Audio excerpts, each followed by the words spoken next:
So thank you, everybody. Once again, we have a nice, good turnout, great group. I mean, I think it's a great panel. Again, I appreciate everybody kind of dedicating their time and energy towards this. So, real quickly, we'll go through here at the end here. Todd Leonard, he is currently Vice President of Operations and Franchise Development for Executive Care. It's a home health care franchise out of Hackensack, New Jersey. Fellow CFE, Todd's been involved in franchising for over 18 years. Roles in operations and marketing and development for such brands as 7-Eleven, Weichert, and Sendent. And, of course, his coolest job was the year he spent with the NFL. Although not on the field, right? No.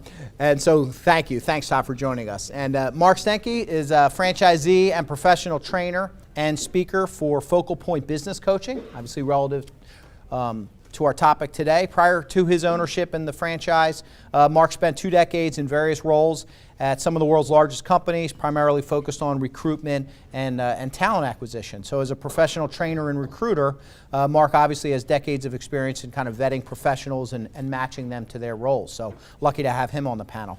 Next to me, Don Welsh. In addition to his role as an area developer and multi-unit Sonic franchisee, Don runs a private equity investment fund focused on assisting small market companies such as emerging franchisors and multi-unit franchisees. So Don will help these emerging companies with infrastructure and financing and coaching and mentorship. Don's a lifelong entrepreneur. He's built and sold multiple technology companies sort of prior to the franchising space, including Freedom Pay and Aspion Solutions, which was application service companies, I think serving food service clients like McDonald's and Dunkin' Donuts and Popeyes and others. So Don, thanks again for joining us and being here. So our topic today is helping franchisees move from owning a job to owning a business. I see Mark has the E-Myth, if anybody's read that. I've even read the E-Myth for lawyers. It's a struggle, I think, with professionals and certainly with franchisees of, you get so tied down and bogged down into the day-to-day focus on your business. How do you turn that around? So as always, we do this as kind of a question and answer session. We spent some time yesterday sort of going through some stuff, but this is an open discussion. So as people have questions, please just kind of shout it out, or if you want to kind of contribute to the conversation, I may repeat your question so that the camera picks it up. So I'll start off. Todd, I'll start down there. We were kind of talking yesterday about succession planning and how franchisees are thinking about business differently. And have you seen the shift in sort of messaging and franchisors shifting towards a business versus a job? Sure. So one of the things that we've really started to see as a shift is folks are thinking more long-term. Jobs today seem to be a short-term solution. Ultimately, people are looking for something that has legacy potential. So part as a franchisor, you really have to step forward and start working from day one when you're recruiting a franchisee to really truly understand what their long-term vision and long-term goals are. How they structure their organization, how they plan their organization from day one really is going to dictate what they're doing year 10 or potentially year 20. So you start to see people want that sense of stability that they can't find in the job market today. So building something that they can potentially pass on or be part of for 20, 30 years is what they really are looking for today. That's good, and kind of a segue to that, we were talking yesterday, Mark, about that's sort of the success in the program of how you do that. You had mentioned about a study with the SBA, the top reasons why franchisees fail. Could you kind of speak towards that? The number one reason out of the David Letterman top 10. That's it. On why franchise fails is lack of business skills. In the end, it's a business with a franchise model behind it. Too many of us get sucked into the concept of, well, the franchise model will take care of everything. I just have to show up and it says to do A and then B and then I'll do C, when in reality you have to make business decisions. You have to have business skills, business principles, business ideas. I mean, look what's happened to companies like McDonald's today. And look what happened to companies like Borders Bookstore today. It's all because of business. So it's the individual skills the beyond skills of the person. The owner of the franchisee has to have business skills and put in business practices. Interesting. Don, and your take on that kind of as an opening question of what franchisees need to do. We were talking about working capital, and people don't plan to make it a business. They don't think that all the way through, beyond what's mentioned in the FDD. Well, I think, people want the results, but they don't understand the process. And kind of building off what we were talking about yesterday, people want to get into business, but they really don't know what that means. They want to get into a franchise, they go through that due diligence process, and they start focusing on the unit, the location. But what's their goal and vision? I want a legacy, I want to have 3, 5, 10, these empire builders, these investors. But what they start focusing on is, what does it cost me to get this one done? And what they don't understand is they really need to capitalize their company. And too often things either in the macroeconomic environment or even in the microeconomic environment, they change. And they don't have the resources to adequately address that hit to cash flow. And what you see is with the lack of business skills, poor decisions get made. They start cutting costs, cut labor, service goes down. And they end up getting into this ever tighter concentric circle until they limit their options. So really, cash in a business is about creating options and flexibility. So if we can help focus business owners, franchisees into capitalizing their companies better from the start, we'll have more options and flexibility downstream. Unfortunately, the financial markets don't offer working capital loans like they used to in the past. So access to capital post-opening, post-funding is difficult. So really getting a handle on what it takes to capitalize a company to achieve your goals is critical. And do you think, and I'll just throw this out there, I just thought of this, do you think that's something a franchisor can do in their FDD, where sometimes the franchise sales and development people, they want the investment number to be low as possible to keep people excited about buying it, but maybe that's doing a disservice? Yeah, I think the challenge is, of course, we want that barrier of entry to be accessible to the masses as a developer. You want to say, I want the ability to have 150 people look at my brand and I pick who I want, so I want to make it accessible. But what ends up happening is you have franchisees that get, for lack of a better term, disenfranchised very early in the process when the numbers don't match up. So being conservative on the operating capital, we disclose operating capital for our absentee owners when we disclose an owner-operator as well. So they can get an understanding of what they can look to spend in that business for the first 3 to 6 months from a realistic perspective. I would much rather have them come back to me and say, wow, I spent less than I expected to, than even $1 more than they expected to. It just continues your credibility as an organization. If you make that big misstep in the beginning, it's going to follow that relationship for the entire term.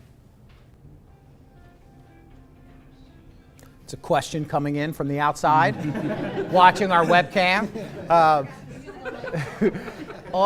Any questions, actually? Because I could keep going here, as I will. All right, good. So as you think of your questions, you guys, we had made that comment about thinking about it, and for franchisors, this might be a difficult concept, but I forget which one of you had said this about being a business owner first and a franchisee second. Yeah, I made that comment. I think franchisors do themselves a disservice, and I'll step into it right now.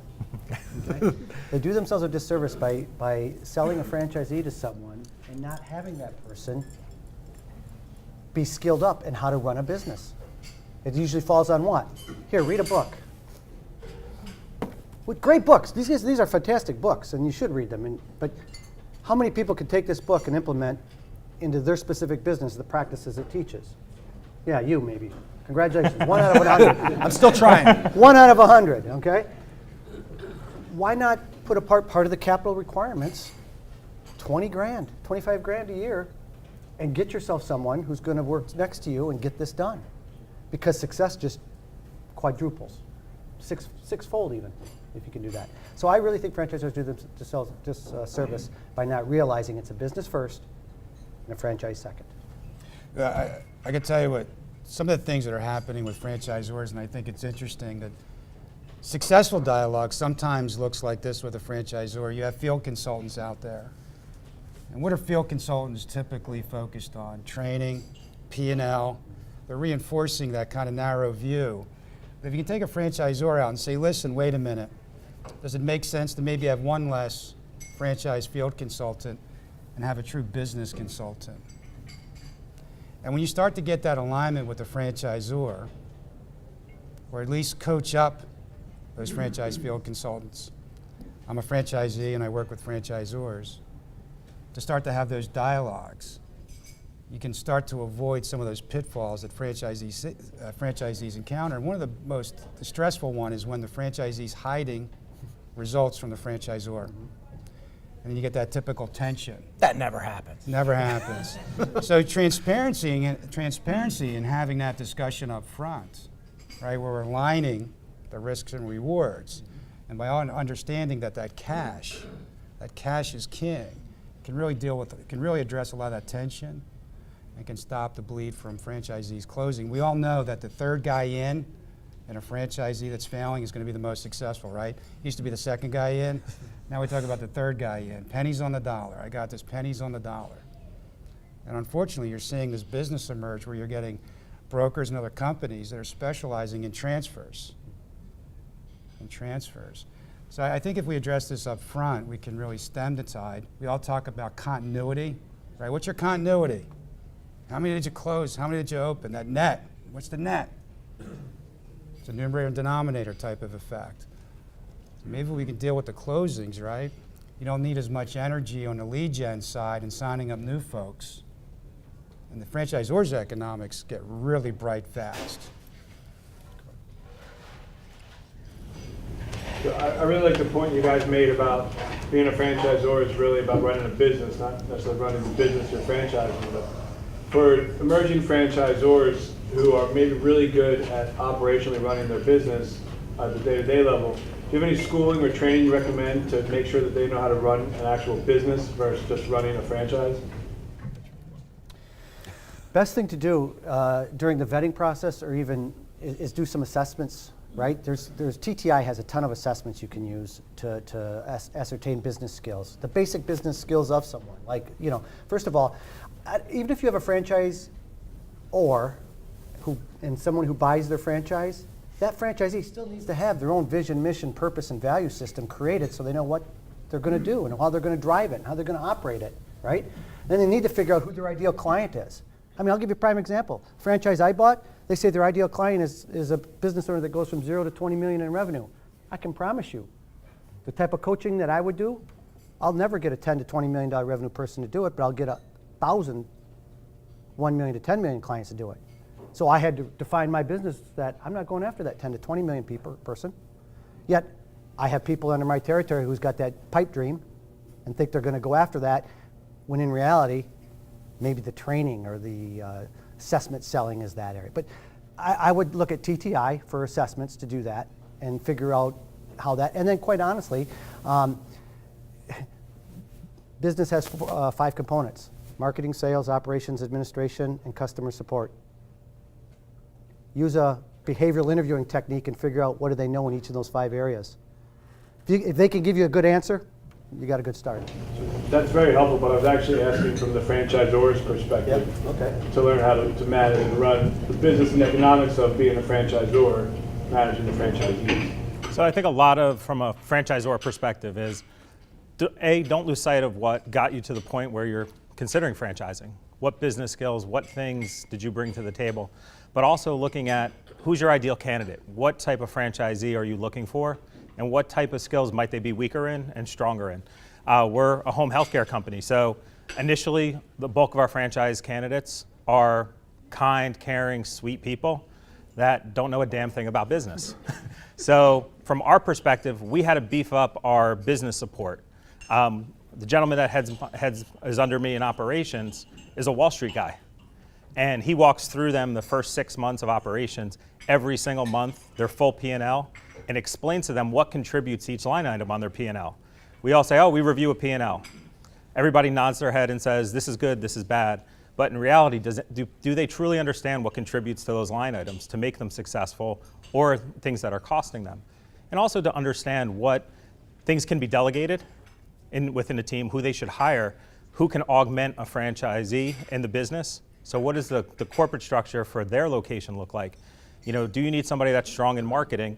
Well, if you find a franchisee that doesn't have that skill set, have them have a position in their organization that they can funnel that over to, so you can build a team culture and a team that's going to support the business, versus trying to find somebody with such a rare and unique skill set that can be a great marketer, can be a great business person, because one of those things is always going to struggle unless they can outsource it or bring somebody into their team to do it.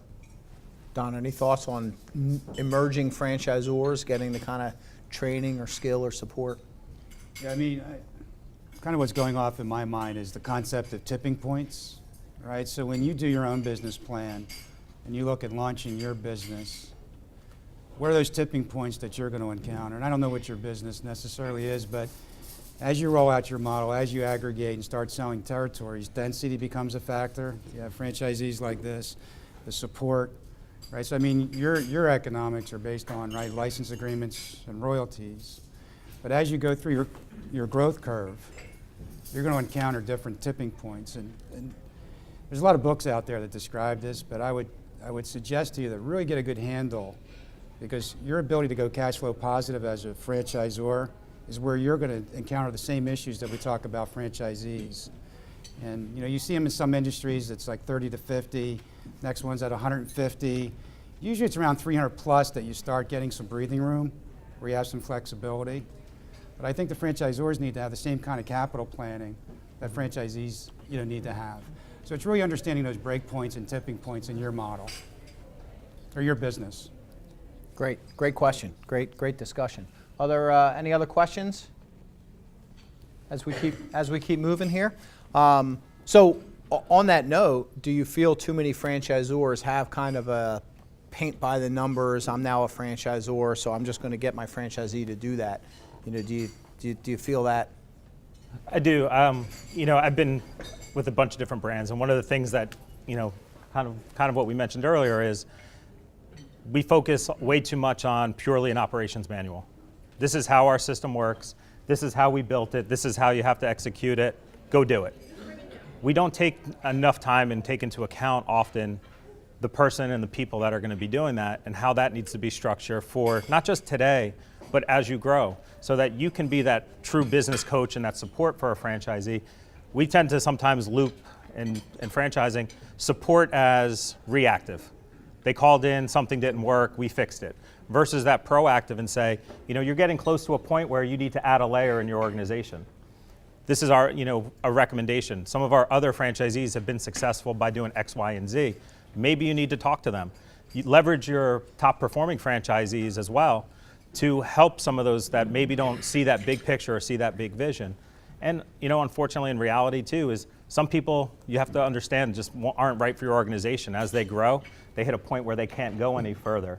So if you can't coach them along, those are the folks that you're going to try to hopefully move out or help them find a better person to take over that business and let them cash in and move on to something different. The business typically runs on an MPPT, right? A model, methodology, process, people, and technology. Model, methodology, process, people, and technology. But you need business decisions to make that model, methodology, process, and technology work, right? Too many of us default to one of those areas. Hey, the franchisor system tells me how to do the processes and the technology. They tell me who to hire. Well, maybe it's not time to hire for you. Maybe it is. What's the business triggers you're going to use to make that decision? When you do need that layer of management, okay? Sure, the franchisor says, typically this is the case. Is that the case for you? What's the trigger specifically doing in your case, and does that make sense? Those are business conversations and business decisions first before you do this operation manual stuff. And that's what I think lacks in a lot of it. And how do you deal with it when the model itself is a very hands-on model, that the franchisee itself is the person who is supposed to be out there and doing the work? How do you balance that to try to get that franchisee kind of out of the weeds? Well, one of the biggest things I try to work with people on is figure out how to work on your business, not in your business. Okay? So the answer there is what needs to get done, and let's determine, again, a model, a process, a technology that can do it, or do we need people? Let's come up with the plan and the solution to make it work, and then figure out the actions behind it to make that work. A lot of times it's a transition. I have to do this for a period of time. But am I going to answer the phone or be a receptionist all the time? Probably not. So what are your triggers to say get out of that work?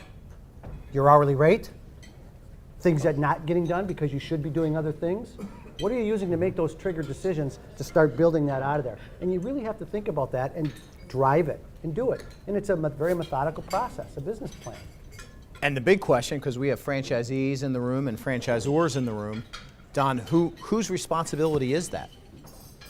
I think it's both. I think when franchisors recruit franchisees, sometimes you hear, I want these mudas, these multi-unit development people, 5-packs, 10-packs, and generally, those people might have better capitalization, be more sophisticated, and have infrastructure.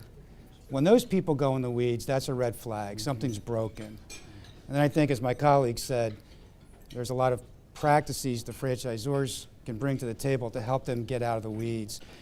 But also, sometimes franchisors like to, recruit single operators, the person behind the chair, and that's a model too. So, I think when a franchisor is planning how it wants to build their business, their footprint, a lot of care has to go along with that. If I were sitting in a franchisor's seat, I certainly wouldn't want nothing but investors and empire builders, and I certainly wouldn't want just a whole rack of single operators. I'd want a blend. So I think, once you've kind of reduced or deduced how you want to approach growing your franchise business, you then can address the training and the processes of when you see those issues arise and effectively jump in and get that person redirected. Some people love to be single. I consult for a brand, and there's an individual. It's a brand that has an AUV of about $350,000. This one individual is doing $1.1 million. As a venture capital guy, a PE guy, I say, wow, that's incredible. I know that unit, that system, that concept has a max ability to do 1.1. Well, why are the AUVs 350? And what did this guy do to get to $1.1 million? Well, he only has one unit. And I asked him, I said, why don't you have 5? And he said, well, if I had 5, I wouldn't be doing 1.1. Now, that's a perspective, that's his prerogative. It's a perspective and a prerogative. But if you go in and have those dialogues or go through that thought process, I think you can start to see how you would build a franchisor, bring in those processes and policies and systems to address the flags. When somebody that's big that goes small, and the challenge of somebody small trying to get big. Well, we used to say sometimes, you go from a really great single unit operator to a really bad 2-unit operator. You end up losing both. And I think a lot of franchisors, certainly happen to a lot of people I know, they don't have a different training program. So I would ask that question as you talk about this, moving from franchisees, from owning a job to a business, going from that single operator, is that you sort of made a good statement, Don, about saying that the business coaches themselves should be sort of up trained. I forget the terminology used, but I liked it. Coached up. Coached up to that. Do you also envision maybe some larger franchisors, they should have 2 different coaches? It's a different business coach to the single unit and a different business coach. Curious as to your thoughts. Go ahead. I think we look at this in terms of geography, right? And I think there's more dichotomies to business than geography. You could have the one person doing 1.1, and you could have a lot of people doing 350. So geography is definitely a component in supporting the system, but it's a lot more multifaceted than just that. And I think also in today's world, we never had the macroeconomic pressures on our industry like we did today. We have Obamacare. We have data security. We have all kinds of things that are pressuring franchisors that systemically have to be addressed centrally. But that's really not the franchising model. I believe it puts a lot of pressure on the field consultants to adequately address some of those concerns. One of the things that we constantly hear, just to kind of underline it, is, I don't want to grow because I don't want to deal with Obamacare. Well, is that fact or fiction? You see and read where Dairy Queen got hacked because somebody got into their credit card terminal. It doesn't say Don's Dairy Queen, it says somebody else's there. It hurts the brand. These are all things that we never had to deal with before. So I think there's a lot of dichotomies and a lot of issues that face franchisors in industries that really are going to put pressure on that field consultant. So I agree, yes. And when you have a large franchisee, they could be very susceptible to some of these issues. The smaller guys looking to get big, they see that, right? We all know that franchise organizations are what? Very grapevine oriented. If the big guys are struggling, if they're having issues, small guys just stop. They just stop. Go ahead, Matt. I think part of the dichotomy as well is the fact that you'll have franchisees that become complacent at a certain level of revenue. They just don't want to get past that level of revenue, no matter what you do and what you say, and how much screening you do on the front end doesn't really matter, because you don't know when that complacency issue is going to kick in. And then we say, well, I'm making $1 million, I'm netting $100 grand, whatever, for myself. and I'm done, I'm out. So I know that's an issue too. So I don't know how you motivate those people past that complacency, because they're golfing 3 days a week and they're happy. Yeah, you know, one of the things that I was taught when I was coming up in business was grow or die. And you know, the guy might be golfing today, but he might be the caddy in 5 years. And if you don't grow your business in some systemic way, it won't be there. We all know this. And I absolutely 100% agree with you that that's the issue. I think it's creating awareness around business to understand that if you stand still, you will get hit. If you do not grow, you will not be there. You can certainly build incentives into the FTD in terms of, revenue. Development agreements and all those things are great, but they're hard to enforce and they're problematic. Yeah. But I think, getting back to understanding and that planning to begin with, when you sell a 5-pack or 3, and everybody has their own lexicon, is that really the end goal? Is it 5? Mm-hmm. Right? Is 5 the end goal?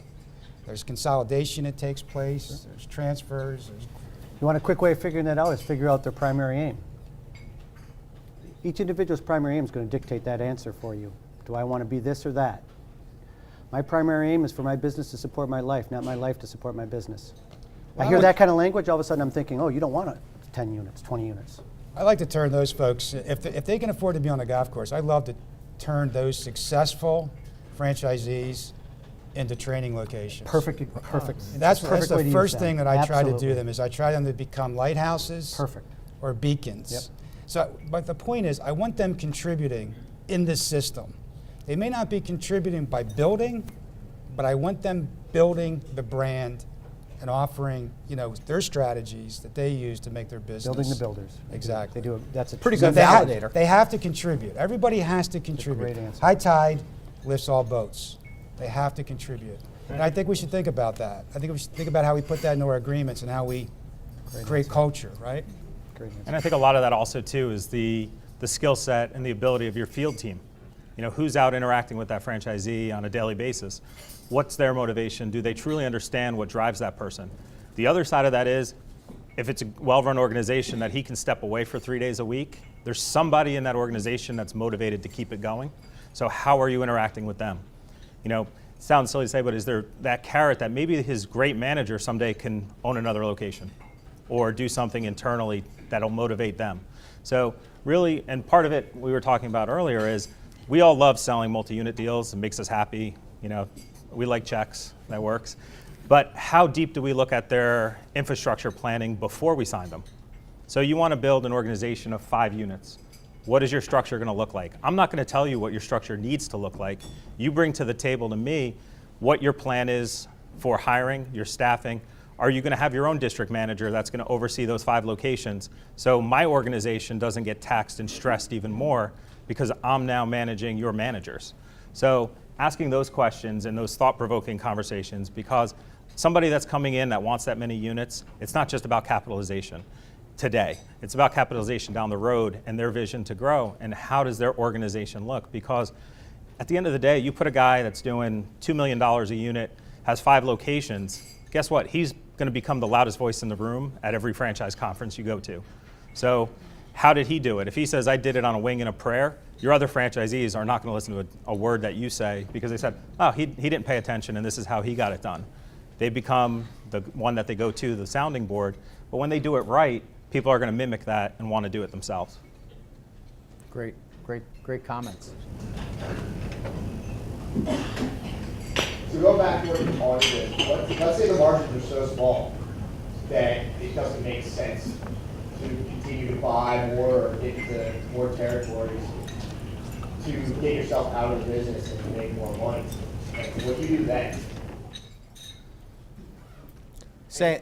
To repeat the question, is that if you struggle with margins, that it's a business that you have to be an owner-operator, how would you? Price up, you're pricing yourself out of the market. I would argue that pricing up prices yourself out of the market. Okay? People don't buy on price. It's an issue, but they don't buy on price. They buy on value, and they buy on differentiation. How can you differentiate yourself from people? And then are you easy to do business with? And that's the first thing. So if you're going to do that, you could be Walmart, sell $1 million of a penny, or you can be Neiman Marcus, than one at a million. What's your strategy? What's your actions? And what are your plans to do that? That's what that takes. You could do both. Which one do you want and how do you want to drive it? Maybe you want a mix of the two. That's fine also. But I really think price is not the driver of that decision. I think that's one of the components, but it's probably 3 or 4 in my view. One of the clients I work with today had that issue. First thing we did is raise prices 10%. Not one customer complained. Out of 2,000, not one. Because they saw value in what she provided them. So I would challenge that. Great advice. Are you talking more from a buying a franchise perspective or from the consumer side?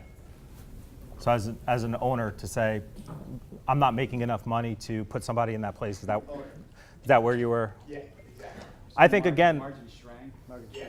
I think a lot of it really looks, as a franchisor, you got to look in the mirror and say, what is your average franchisee going to be, and what is the threshold for success and profitability? If it's going to take somebody 5 to 10 units to actually step away from the business, you got to really examine your model if it's right. If that's really what the point for entry and a point for success is, okay, I have a vision that I want to get empire builders. Well, your best empire builder is not going to want to be, knuckles deep in the work. So you really have to look at how your model is structured. If after 5 units somebody's not profitable enough to step out, your business, for lack of a better term, your model sucks. But you shouldn't be franchising. A good question on that, though, is that if you can do one of two things, right? You can either work your way into that position or you can spend your way. One of you guys had made a comment about, scared money doesn't make money. Right. So Yep. it's kind of like if you're not going to be in the business, then you have to invest in the infrastructure and give it a year, 2 years, 3 years. If it's, so. And I personally think the owner-operator model is going to die. At some point, it's going to breathe its last breath because all the candidates today want something that they have options. The buyers today want options. They don't want to be locked into day-to-day for the rest of their lives. There's still quite a few blue-collar workers out there that's what they're driving for and that's what they want. But you don't want to have a franchisee that is the heart and soul of your franchise because something's going to change. Accidents happen, things change. If they're the face of your business and really why people are using your product and using your business, you have to look at your product and your business. You want to have the ability that somebody else can step in and do the same job or have the ability to still run that business should ownership change or should things change at the top. So you really want to have a system that's flexible enough that it can survive if there's a change in that franchise person's organization. I'd like to understand the question. Are you saying that the business was high margin and went down to low margins, or it's a beginning of low margin business? Low margin. Today is kind of low margin, Yeah. your sales and marketing as the owner, but you're in the day-to-day operation. You can't step out because you're working at 5-6% when, you want to work at that 20%, which is that magic number for everything.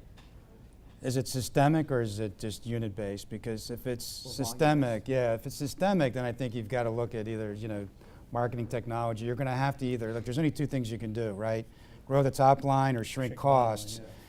So without a specific business, that's where you got to really go to. And if it's systemic, you hope that the OR has pulled together the best and the brightest to address that systemically, right? It could be a change.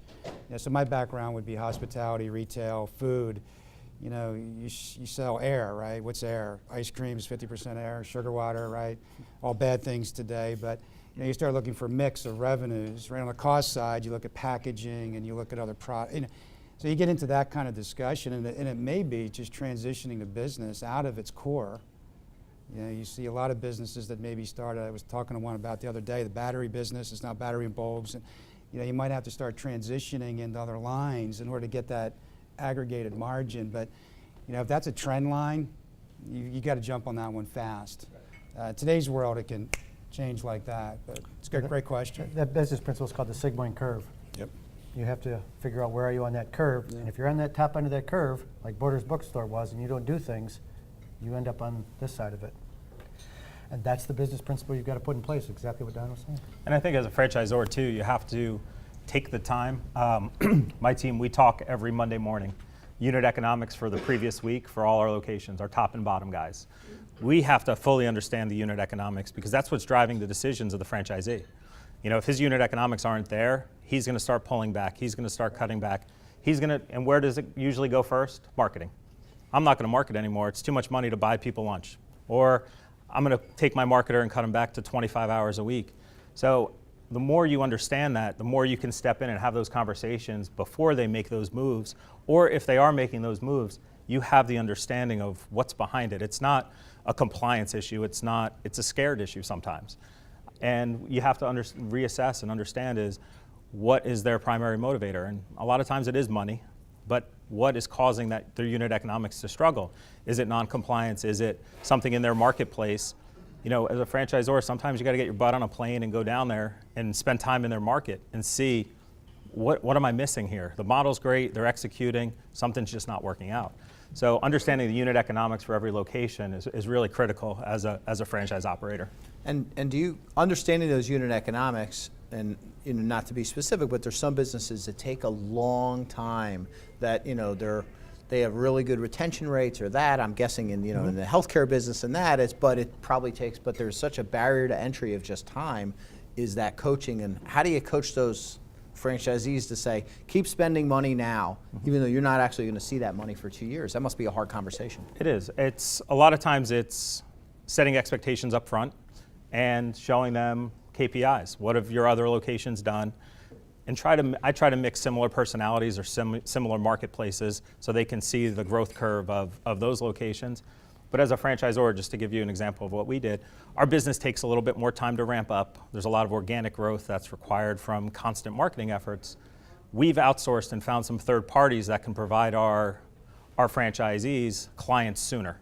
And it's at a cost to us, but you know what happens?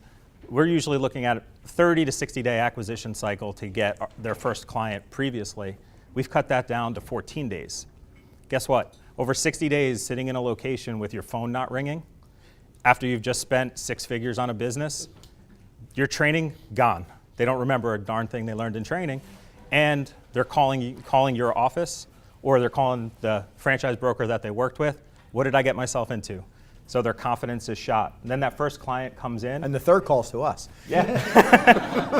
And or second. You know, their confidence is shot. So when they finally get that opportunity to get a client, they're already mentally gone. So how well are they going to convert all that hard work after they've already been kind of depressed and upset? You know, their wife or husband is asking them, what did you do with our life savings? Why did you do this? I told you this was a bad idea.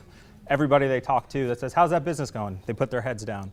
It's not good for your brand. So sometimes you have to invest a little bit more up front to help your franchisees get started a little quicker. And that momentum is really what's going to carry them through. Great stuff. Questions? And then how do you manage that in validation, I guess? You know, when you're talking about that, are you a business owner or a job? I mean, you know, to Matt's question, you know, that guy's still probably a pretty good validator who's doing $1 million in 3 days on the golf course, but yet that validation can have answer his phone because he's on the golf course. Right, but then that can have a backwards effect because then you have the people thinking, oh, well, I want to get there, not recognizing maybe that person's 4 years into the business and has put the systems in place. So how do you deal with that for validation? Anybody? Well, I think with validation, it's always challenging. It depends on the day that they call, what happened 5 minutes before the phone rang.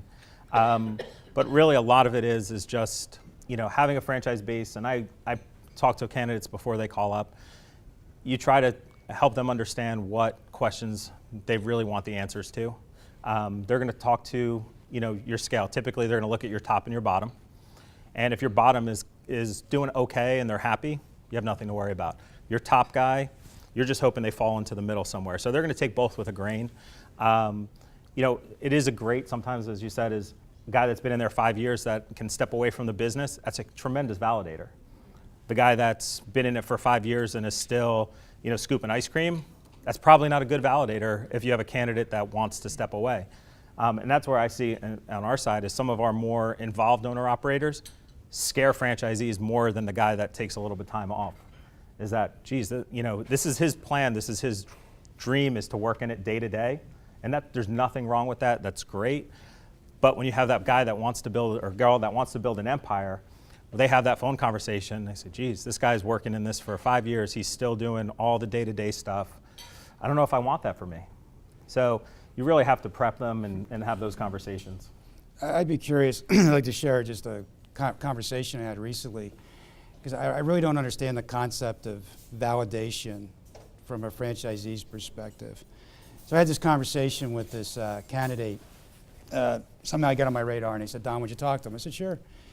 So, you know, this person was very analytical. I think he was an accountant and an engineer. Oh man, like what a crazy, like, I felt like I was like, you know, Perry Mason, third degree. It's just like, you know, all these questions and where do I put the drain and this and that. So finally I said to him, I said, geez, I said, you know, there's this brand that we were talking about, you know, top end was $800,000, right? And I think the AUVs were like 250 or something. And so this guy's tearing apart every shred of the 19, everything. And I said, look, at the end of the day, right, brand, same service, same look and feel, same everything, right? So you got it, right? So there's, I don't know, a McDonald's, right? This McDonald's, that McDonald's, same everything. They sell Big Macs, they sell fries, they sell real estate, right? Two things. Everything else is the same. What's different? What's different? The owner, right? The owner runs the business, the owner picked the real estate. So what are you really validating? Are you validating your ability to really do what you want to do? Or are you really validating the brand? So I have this kind of warped view of validation. I don't know what a true entrepreneur, and maybe I'm just way off to the left or right, depending on how you look at it, but I just don't really understand the concept of validation. If you're getting into a system and a brand and the brand has good fundamentals, i.e. it's selling something that consumers want, there's a value proposition, I think I'm really validating my belief that I can come into your system, I can operate your playbook and your brand, and I can pick the right real estate, and I'm coachable. And if I do those things, right, the promise is if I do those things, I should be able to make a shit ton of money. But I'm not validating what Jim does or what Sally does. I think I'm validating my ability. So, you know, I like to put that mirror up to somebody and say, I really don't understand the question. Are we questioning the brand's ability to exercise on its value proposition or your ability to run it? So I share that with you because I don't know the answer. But more and more, that's kind of my answer when you get engineers and accountants, because they're crazy. Well, it does. No offense to engineers and accountants. Or the combo of the two. Or lawyers. But I think that's right. No, over analysis paralysis. I mean, we've had many clients, and you know, they get too bogged down. But I think that's a really good point that comes down to, I think, a point we talked about earlier, is are you a business owner first or a franchisee first? And I think that might scare some franchisors because they want absolute, you know, strict compliance as franchisees first. But I think the answer is not that. I would challenge that. I would encourage franchisors to come up with their solution to make it a business first for that Right. franchisee. Help them grasp the concept that they need their primary aim defined. They need their business defined. They need to understand what business are they going to be in. And then, oh yeah, I got this cool stuff to use to drive that. That I agree with Don. That's the validation that I do to anybody coming into the territory I have. I could give a rat's you know what about them talking about the bits and bytes of what the system does. Tell me why you're doing this and why should you and what's your drivers and what's happening here and how do you make decisions when this happens? How do you make decisions when that happens? I want to know their business skills. How many bankers do we have here, or people that help people secure lending, right? Okay, so we work with a lot of banks. So most banks want what? You want the SBA app, your bank app, right? You want the 4506T, the 1919, right? Am I saying things that are making you go like, you know, right? You want the 3 years tax returns, right? You want the P&Ls, right? If they own a business, and you want all this. Well, most banks, I think all banks, don't you want a business plan? Don't you want a pro forma? Operating model? Right, so it's very interesting when you start looking at the bank perspective, right? So here's the bank, right, the evil bank, sitting there, standing up your business. They're asking all the right questions financially. They want to know who the person is, right? What have they been doing for the last 3 years? How much money they have? Do you have a plan, right? Because I want to get repaid, and the bank is really a partner, right? I tell franchisees, the bank's your partner. They're making the banks very happy. They're bringing 85, well, it's the truth. They're bringing 85% of the money to the table, right? So they want to know the person's resume, right? I got to fill out resume, right? I have to give a resume, work history. And I want a business plan. I don't know whether the banks read them or not, But I know in our part of the process, we absolutely mandate a very well thought out business plan and a pro forma. And I can't tell you how many times that people that come in to a franchise organization ask me this: how do I do a business plan? How do I do a pro forma? And you know what? There's no really good answers. What do you tell them? Google it? Google it. So I think, when you get back to the franchisor's side and responsibility, and we talked about this, we offer templates. Here's what a business plan looks like. Here's what a pro forma looks like. Most banks want the first year to have monthly data. Why? Because that's cash flow break even. Right. And a lot of banks will actually offer working capital loans for that first year to get the cash flow break even. So if we all know how to get that person to cash flow break even, a lot of the banks are willing to offer working capital to help get the cash flow break even. If I have a good business plan, I have a good pro forma, and I have a good brand, guess what happens? You go cash flow break even. So, it's interesting that when you look at our industry, franchising, you have great firms, and I'm not, it's not a paid endorsement. And we have financial institutions out there. We have franchisors and franchisees that really have all the pieces. So what we see is really assembling those pieces so that we can tell a cogent story to get a franchisee to cash flow break even and really to get them to where they want to get to, whatever that may be, 1, 5, or 50. But really, when you step back, it's all really there. You guys have, franchisors have playbooks. They have training systems. They have field consultants. They know the brand. Banks have a process. Attorneys understand the FDD and how to incorporate, right, as an LP, LLC, subchapter S, C Corp. It's all there, but it just has to be assembled, and then it has to be understood. It needs to be understood by all parties. And who's going to do that for that new franchisee who's never written a business plan before, who's going, right? That's the trick, right? Now, there is a thought out there. I'm not saying this is the answer, but there's a template out there called the one-page business plan. Okay, even something as simple as that will get a franchisee down the path pretty significantly with people, right? That's what the franchisor should figure out how to help. Is that the area developer helping them do that? Is the franchisor helping them do that? Well, as a lawyer, I've heard, people get so hung up on what you can and can't disclose pre-sale that sometimes that bias follows through after they've signed the franchise agreement. I've had many startup franchisors say, well, wait, I can't tell them how much money they're going to make. You're right, but until they sign the franchise agreement. But now they actually just paid you $35,000 for that information. Now you have to now get into that. So sometimes people get caught and they forget that they're supposed to be the coach. So there's also a second step to that. How many franchisors are in here that require a business plan when they get started? How many franchisees had to do a business plan when they got started? You got one. Now, what happened with that business plan? After you wrote it all up, you spent tons of hours on it, what happened to it? I review it Has every 6 months, Has your franchisor come to you and said, let's go over your business plan you submitted when you signed? once a year. So that's the big component of this is the business plan is great. It sets tons of metrics. Everybody, aims for the stars. Who holds them accountable to it after that? It's their business plan. Right. It's not my business plan, it's their business plan. And to your point, Matt, is that when you start to go through, when you sit down with that franchisee who's struggling or not following the plan, it's an accountability component. Sit down and talk about it. What changed since the day you signed to month 6? Is there something in here that's inherently wrong? There's something you didn't expect. You have to dust it off every once in a while. A franchisee put a lot of time and effort into it, hopefully. So you review it the first time, but you keep your field team or somebody in your operations group needs to go back to that plan and see how are they tracking to it. It doesn't have to be a stagnant forever plan, but you can make adjustments, you can tweak it, you can make changes to help them stay engaged and help them stay on track.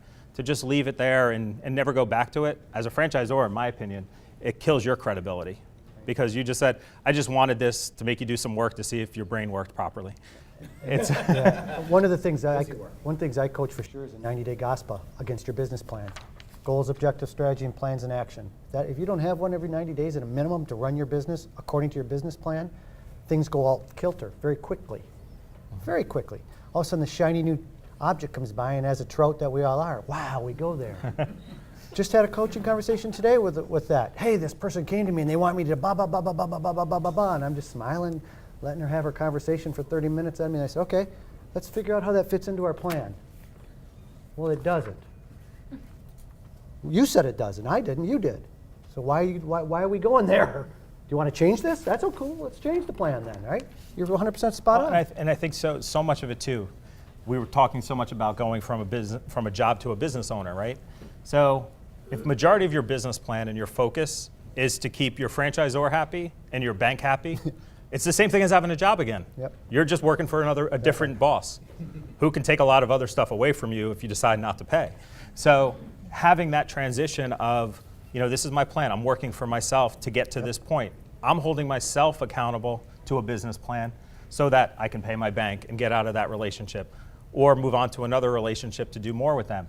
So I can make the franchisor happy because they're getting their royalty every month. But having that commitment to yourself as an owner that, listen, this is my plan, I'm going to execute this plan, versus having somebody else be the primary driver of your business. And you should look for someone to mentor you, guide you, and quite honestly, hold you accountable. Whoever that is, your wife, your whatever. Go ahead, Gary. Last question, and then we'll close. More on the franchisor side, I'd like your thoughts on some of the folks I deal with on the franchisor side. They don't have a business plan. They don't have a strategic development plan. And they're not looking at how they transition from being the owner-operator of their little widget shop into becoming a franchisor. Can you speak about that a little bit? I think you're dead on. When you look at early stage franchisors, they typically have kind of their DNA, right? Is their DNA as the operator? Is their DNA their marketing folks, right? And when you engage these early stage franchisors, it's almost the same dialogue as with the franchisees. There's something I always look for when I talk to CEOs of emerging companies. And it's difficult to really translate, so I'm going to apologize in advance, but maybe you can help me flush it out. I look for a CEO of a franchisor, emerging business, that starts to realize that what they created is bigger than them. And when that transition happens to a business from an owner and a CEO, that's when you know, as a PE guy or a bank or whatever, your role, that they get it. When they realize that what they created is bigger than them. And that's when they become coachable. So at that moment, you can start to instill those functional misses. But until that happens, it's really, really difficult. Well, that's generally not benchmark. You're right. So that's what we use to evaluate our strategies in engaging early stage companies. Excellent. So we're going to keep this to 2 o'clock. And by the way, after we break, we have this room for another hour. So continue to network and somebody that you want to talk to. So I always close this by the last question saying, if the audience left here with one idea, one thought, one kind of cap that they would really think, we'll start down the end. What would you say it is? I think it really comes down to, it sounds simple, but it's honesty, integrity from both sides. So franchisor being honest and having the integrity to live up to their end of the bargain, and also to help direct and help grow a franchisee to potentially more than what they even see themselves doing over time and hold them to a higher standard. Excellent. Mark? I would challenge franchisor and franchisee to understand it's a business first and a franchise second, and operate it that way, run it that way, and drive it that way. For me, it would be authenticity. And are we selling franchisees? Are they buying franchisees? Or is it something really different? Excellent. Well, Todd, Mark, Don, thank you guys. Thank you.